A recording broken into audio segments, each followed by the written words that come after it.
I never thought I'd be telling this story. But here I am, 2 years later, still trying to make sense of what happened on what was supposed to be the happiest day of my life. Hey everyone, welcome back to my channel.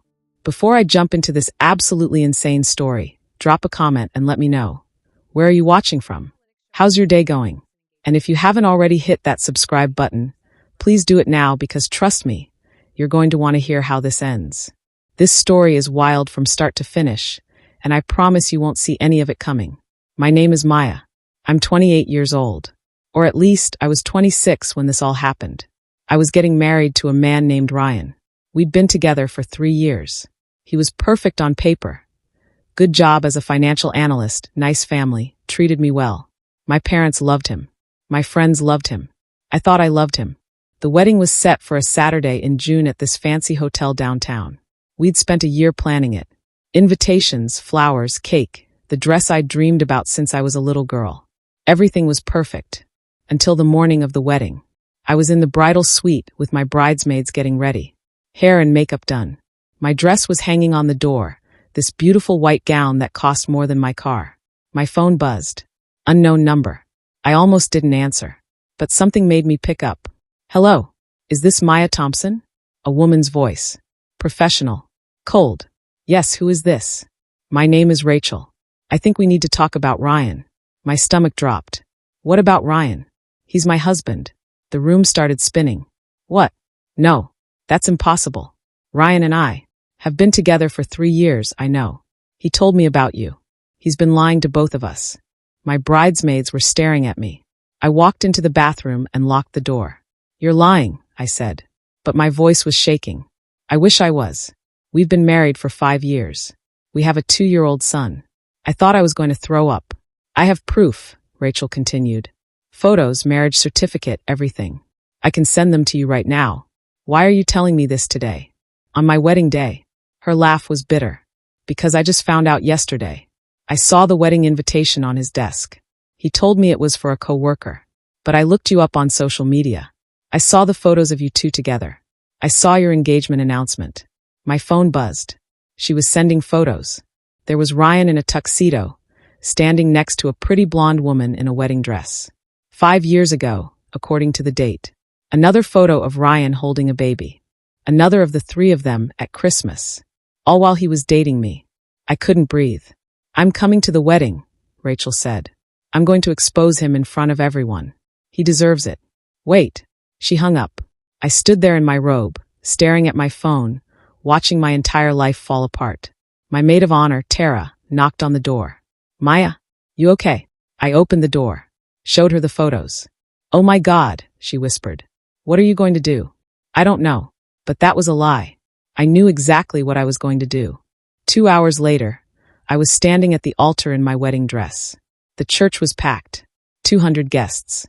My family on one side, Ryan's on the other. Ryan stood across from me in his tuxedo, smiling like he didn't have a care in the world. The pastor was talking, but I couldn't hear him. My heart was pounding too loud. Then I saw her, Rachel, standing in the back of the church, holding a folder. Our eyes met. She nodded. If anyone has any reason why these two should not be married, the pastor said, speak now or forever hold your peace. I took a deep breath. I do, I said. Everyone gasped. Ryan's smile disappeared. Maya, what? You're already married, I said loudly. Clearly. You have a wife. And a son. The church erupted. Ryan's face went white. That's not, I can explain. Explain to everyone how you've been living a double life for 3 years. I turned to the crowd. His wife is here. Rachel, come up. Rachel walked down the aisle. She was shaking, but her face was set. She handed me the folder. I showed everyone the photos. The marriage certificate. You bastard, Ryan's mother screamed at him. My father looked like he wanted to kill someone. Ryan tried to grab my arm. Maya, please let me explain. Don't touch me. I stepped back. We're done. Get out. This is my wedding too. No, I said. This is my escape. Security escorted him out. He was screaming the whole way. I stood at the altar in my wedding dress, in front of 200 people, watching my fiancé get dragged away. Rachel started crying. I started crying. We hugged right there at the altar while everyone stared. I'm so sorry, she sobbed. I'm so sorry I didn't find out sooner. It's not your fault. What do we do now? I looked around at the decorated church, the flowers, the guests in their fancy clothes. I have no idea. Then someone cleared their throat behind me. I turned around. There was a man standing there. Tall, black, wearing an expensive suit. I'd never seen him before in my life. "Excuse me," he said. His voice was deep calm. "I don't mean to interrupt, but I think I can help." "Who are you?" I asked. He smiled. "My name is Aaron, and I have a proposition for you." "A proposition?" I stared at this man, Aaron, like he was crazy. My wedding just fell apart. I don't need propositions. I need a drink and a time machine. Aaron's smile didn't fade. "I understand. But hear me out. Just give me 2 minutes." Rachel and I exchanged looks. "Fine," I said. 2 minutes. He gestured to the pastor's office. "Somewhere private?" We followed him, which looking back was probably stupid. But honestly, after what had just happened, nothing seemed real anyway. In the office, Aaron closed the door and turned to face us. "Here's the situation," he said. "You have 200 guests out there. You've paid for a wedding. Venue, food, music, everything. That's what, $50,000. $60,000, I said quietly. "Right. And now you're out that money, plus you're humiliated, and that bastard gets to walk away. What's your point?" Rachel asked. Aaron looked directly at me. "Marry me instead." I laughed. It was either laugh or scream. "I'm sorry, what?" "Marry me. Right now. We'll go out there, tell everyone there's been a change of plans, and we'll have the wedding anyway." "That's insane," Rachel said. "Is it?" Aaron leaned against the desk. "Think about it. Maya's already in the dress. The guests are already here. The food's already paid for. Why waste it?" "Because I don't know you," I said. "I don't marry random strangers." "Why not? You almost married a man who was already married. How much worse could I be?" He had a point. A terrible, insane point. "This is crazy," I said. "Why would you even want to do this?" Aaron's expression changed. Became more serious. "Because I need a wife. For business reasons. My grandmother left me a trust fund, but there's a condition. I have to be married by my 30th birthday to access it. That's next month. So get a girlfriend. I don't have time. I've been looking for months. Every woman I meet either wants my money or wants some fairy tale romance I can't give them. But you," he gestured at me, "you just want revenge. And to not waste $60,000. We can help each other." "This is insane," I repeated. "It's practical," he corrected. "Look, I'm not asking you to fall in love with me. I'm asking for a business arrangement. We get married today, stay married for a year. That's the requirement. Then we get divorced. Clean, simple. I'll even pay you. Pay me. $100,000. Plus I'll cover your half of the wedding costs." My jaw dropped. Rachel grabbed my arm. "Maya, can I talk to you?" "Alone." We stepped into the hallway. "This is crazy," she hissed. "You can't marry a complete stranger." "I know. He could be a serial killer. Ryan turned out to be a bigamist. My judgment is clearly terrible anyway." "Maya, I'm serious." I looked back toward the office where Aaron was waiting. "He's offering me $100,000, I said. "Do you know what I could do with that money? I could pay off my student loans, help my parents, actually start my life instead of just surviving. But marriage would be fake. A business deal. 1 year and done. What if he's lying about the money?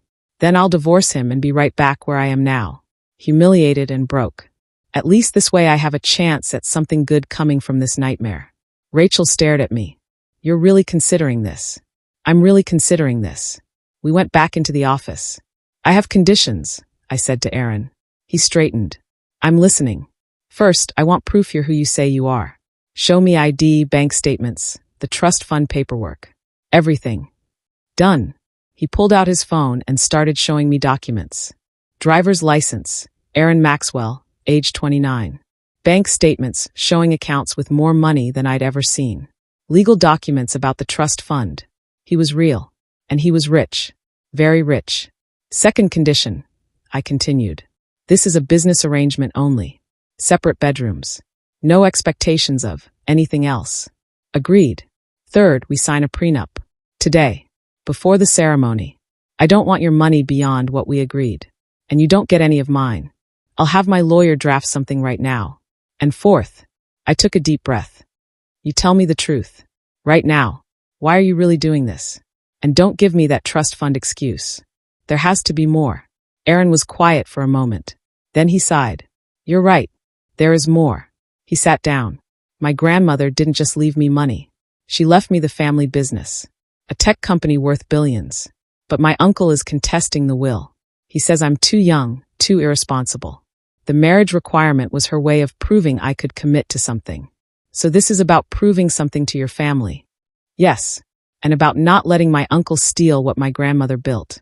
He looked up at me. I loved my grandmother. She believed in me when no one else did. I'm not going to let her legacy go to someone who only cares about money.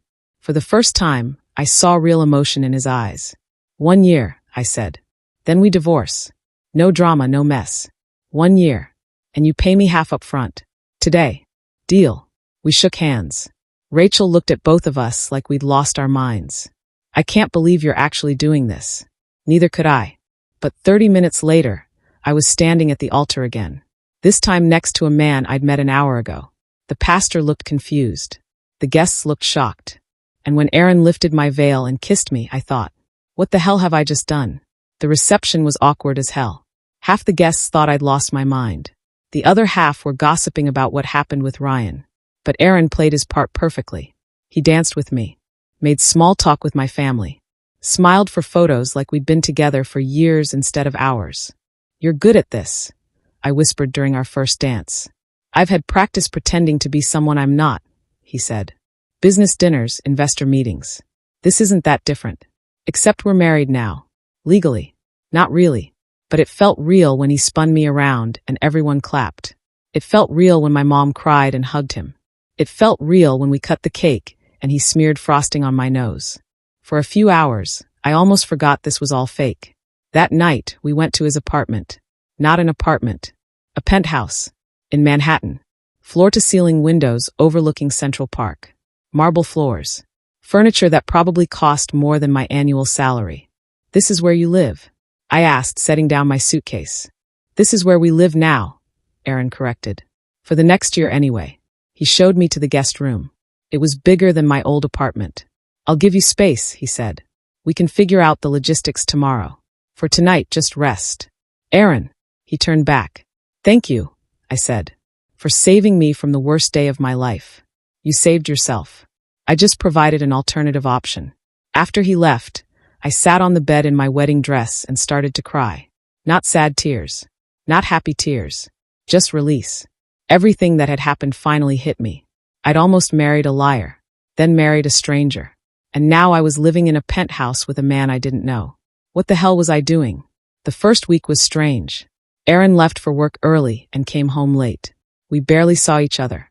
When we did cross paths, it was polite, distant. How was your day? Fine. Yours? Fine. Like roommates. Like strangers. Which is what we were. But slowly things started to change. One night, about 2 weeks in, I was in the kitchen making dinner when Aaron came home. You cook? He asked, surprised. I eat. Cooking is part of that process. He smiled. Can I join you? It's your kitchen. We ate together. Pasta and salad. Nothing fancy. This is good, he said. Don't sound so surprised. I've been eating takeout for 3 years. I forgot what real food tastes like. You're a billionaire and you eat takeout. I'm busy. And I live alone. He paused. Lived alone. After dinner, he helped me clean up. You don't have to do that, I said. Don't you have a housekeeper? I do. But she's not here right now. And I'm not helpless. We washed dishes side by side. It was nice. Normal. For a few minutes, I forgot this was temporary. A month in, Aaron's family wanted to meet me. We can say no, he offered. Tell them you're not ready. No, I should meet them. We're married. They'll think it's weird if I don't. Fair point. So we went to dinner at his mother's house. His mom was elegant black in her 60s. She hugged me like we were already family. I'm so glad Aaron finally found someone, she said. We were starting to worry. His sister, Zara, was more skeptical. She pulled me aside in the kitchen. So you married my brother after knowing him for what, 5 minutes? It was actually about 2 hours, I said. She didn't laugh. Look, I love my brother. But he's not great at relationships. He's married to his work. If you're expecting some fairy tale. I'm not, I interrupted.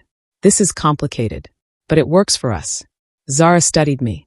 You really care about him? The question caught me off guard. Did I care about Aaron? I barely knew him. But I found myself saying, I'm starting to. That night, driving home, Aaron was quiet. Your family is nice, I said. They liked you. Your sister doesn't trust me. Zara doesn't trust anyone.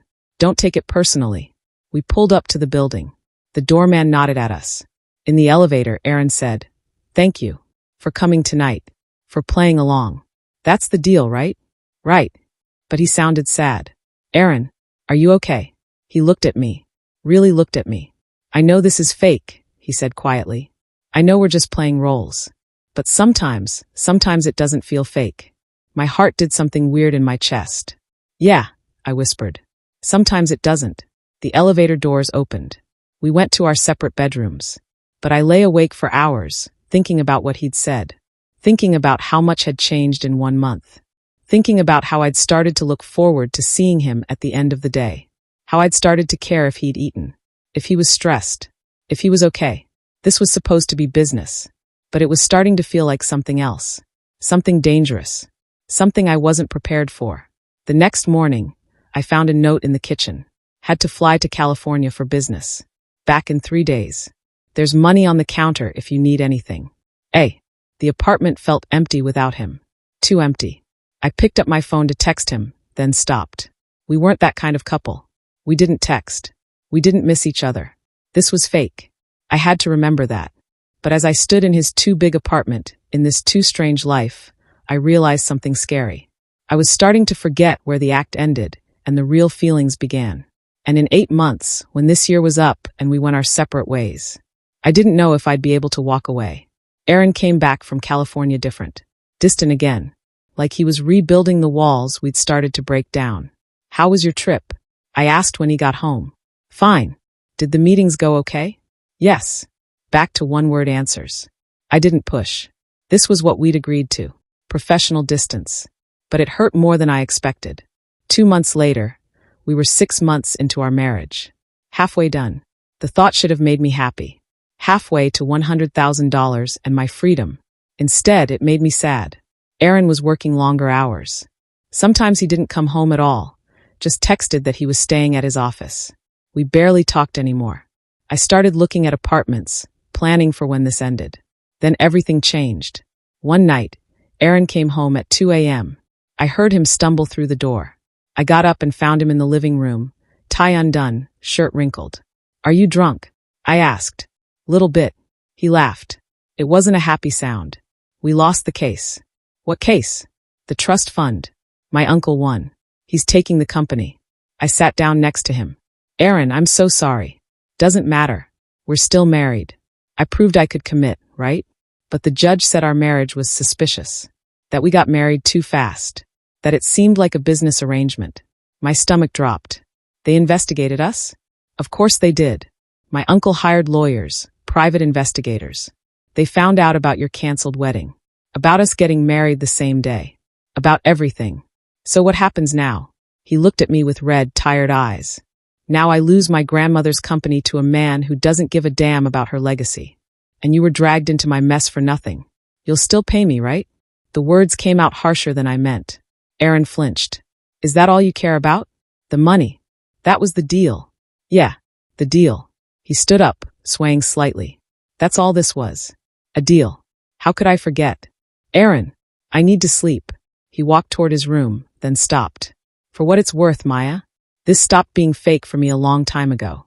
He closed the door. I sat there, his words echoing. This stopped being fake for me a long time ago.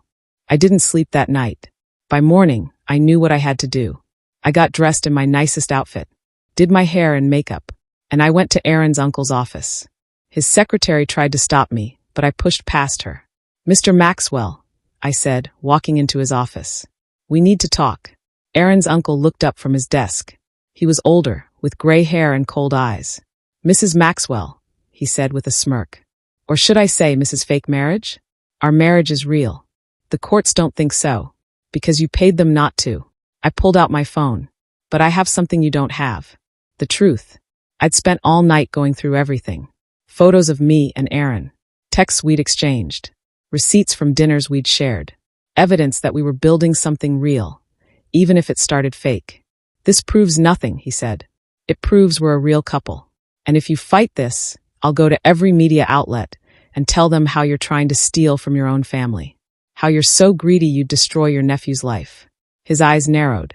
Are you threatening me? I'm promising you. Drop the case, or I'll make sure everyone knows what kind of man you are. We stared at each other. Finally, he laughed. You've got guts. I'll give you that. Do we have a deal? I'll think about it. You have until tomorrow. I walked out, my heart pounding. When I got home, Aaron was in the kitchen. Where were you? He asked. Saving your inheritance. I told him everything. He stared at me. Why would you do that? Because you were right. This stopped being fake for me too. The words hung between us. Maya, he stepped closer. What are you saying? I'm saying I don't want a divorce in 6 months. I'm saying I want this to be real. All of it. You're just saying that because of the money. I don't care about the money. I grabbed his hands. I care about you. About us. About the life we've been building together. We barely know each other. We've been living together for 6 months. We know each other better than most couples do before they get married. We got married before we knew each other at all. I know. And maybe that was crazy. But maybe. I took a breath. Maybe it was the best decision I ever made. Aaron pulled me close. This is insane. I know. We're doing everything backward. I know. I think I'm falling in love with you. My heart stopped. You think? No. I know. I'm in love with you, Maya. I have been for months. But I thought you just wanted the money, the deal, the escape from Ryan. I did. At first. But then I got to know you. The real you. And I fell for you too. He kissed me.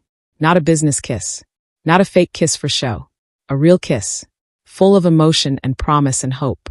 The next day, Aaron's uncle dropped the case. I don't know if it was my threat or if he had a change of heart. I don't really care.